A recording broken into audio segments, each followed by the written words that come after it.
Allez filou, on parle de quoi aujourd'hui? On parle de GPL. Parce que qui c'est qui a installé du GPL dans son fourgon? C'est Filou. Et il en est content ou pas? Je vais tout balancer sur le GPL. Tout. Je vais tout dire.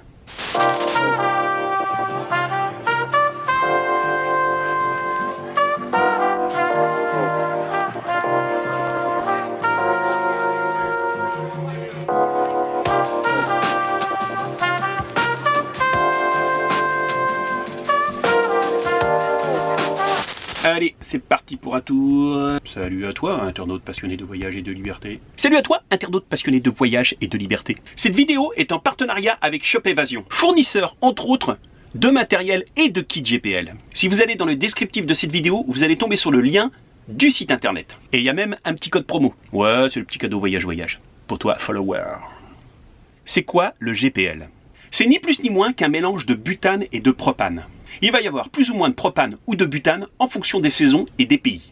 En gros, si vous allez dans une région froide, vous allez avoir plus de propane dans le mélange. Et inversement, s'il fait plus chaud, il y aura plus de butane. C'est tout.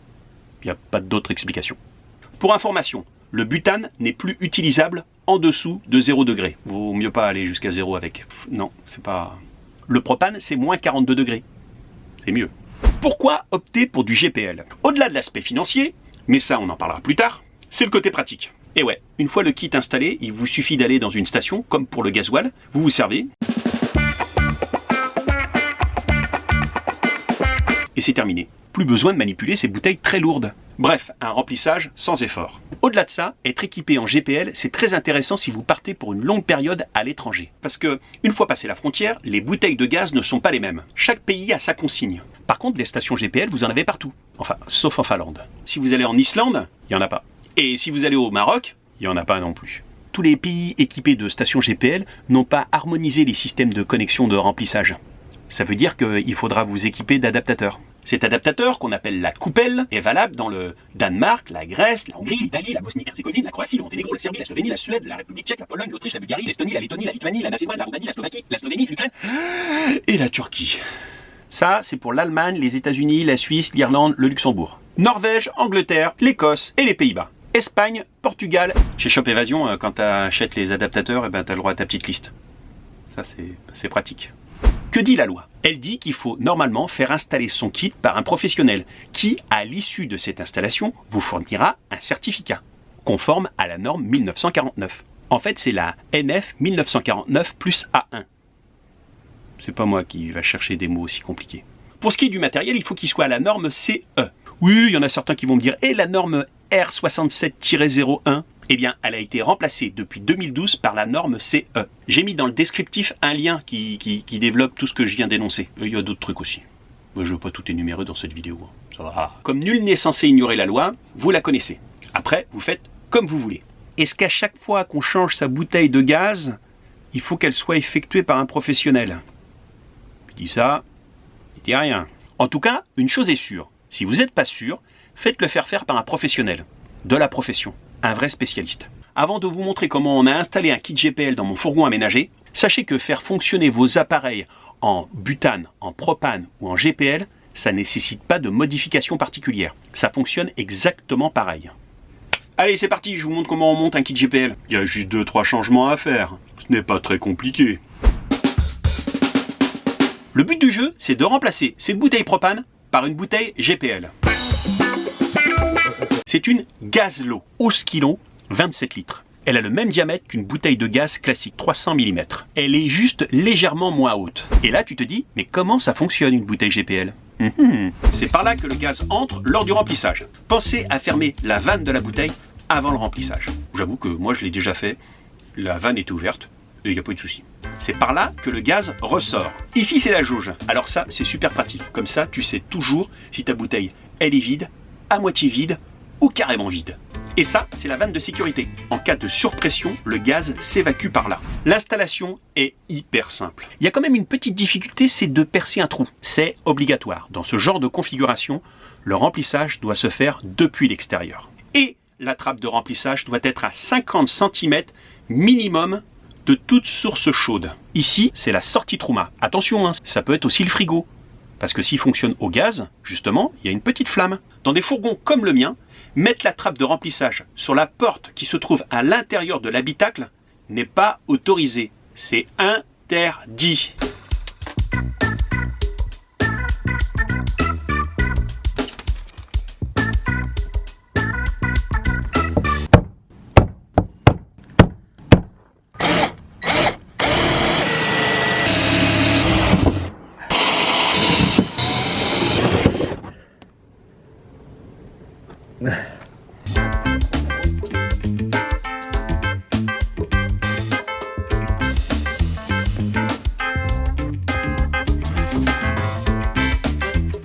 Faire des trous dans Michel, j'aime pas ça. Je mets un peu de téflon pour être tranquille. Mais ça, c'est pas obligatoire. Non, mais au moins, on n'a pas de remords.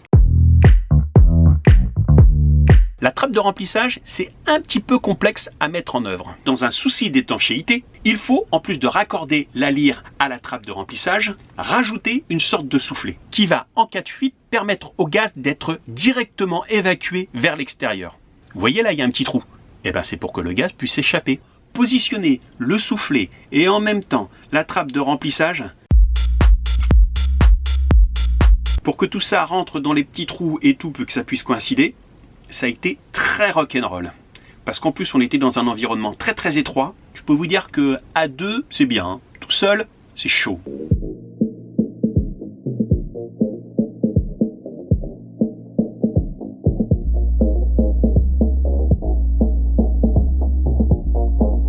Et Jean-Marie, des fois, de Shop Évasion, il arrive à le faire tout seul. Ah, c'est un métier, hein. On va pas vous cacher que sur les camping-cars, les installations sont beaucoup plus simples à faire. Une fois cette étape terminée, le reste, c'est hyper simple. Il suffit de remplacer les sangles en nylon par des sangles en métal, enveloppées dans du plastique. C'est obligatoire. Le métal ne doit pas être en contact direct avec la bouteille.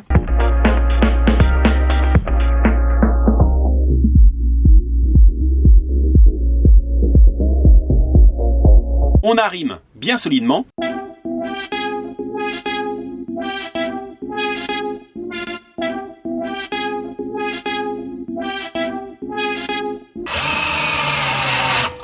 Normalement, une fois fixé, vous n'aurez plus à déplacer cette bouteille. Avant de raccorder le tout, on a rajouté un filtre. Comme son nom l'indique, ça permet de filtrer les impuretés et donc de maintenir le bon fonctionnement des appareils. Et hop, on raccorde et le tour est joué.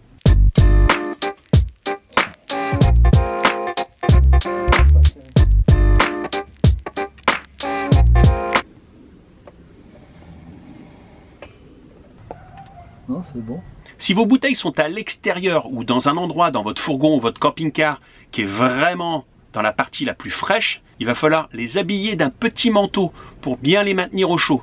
Moi, mes bouteilles, elles sont très bien logées parce que juste à côté, il y a le trouma, il y a une petite paroi d'étanchéité, la chaleur passe, j'ai pas de problème, pas de couverture.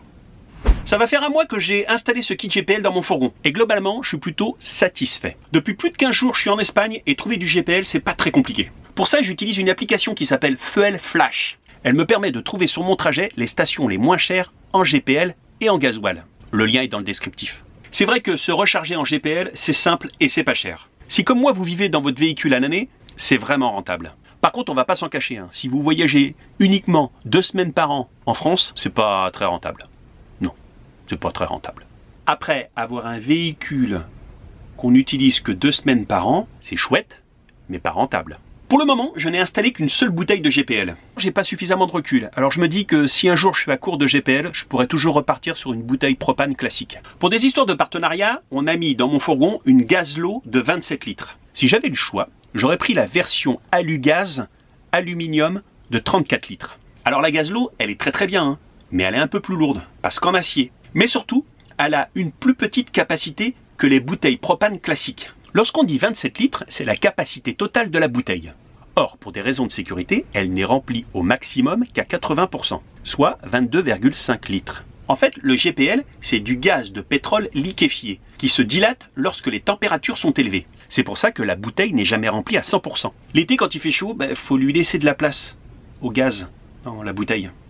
Mon chauffage, mon chauffe-eau, le frigo, le réchaud, tout ça, ça fonctionne au gaz. Autant vous dire que l'hiver, ça consomme beaucoup d'énergie. Avant, lorsqu'il faisait très froid, avec une bouteille de propane classique, je tenais à peu près 10 jours. Depuis que j'ai la Gazlo, je tiens à peu près 7-8 jours. J'ai perdu entre 2 et 3 jours d'autonomie. Le gros avantage du GPL, c'est que je ne suis pas obligé d'attendre que ma bouteille soit vide pour refaire le plein. Et ça, c'est vrai que c'est super pratique. D'ailleurs, petit truc, pensez à anticiper. Même s'il y a beaucoup de stations GPL, on n'en trouve quand même pas autant que pour faire le plein de son véhicule. Conclusion, quitte à investir dans un kit GPL, investissez dans une grande capacité. Comme ça, vous serez tranquille.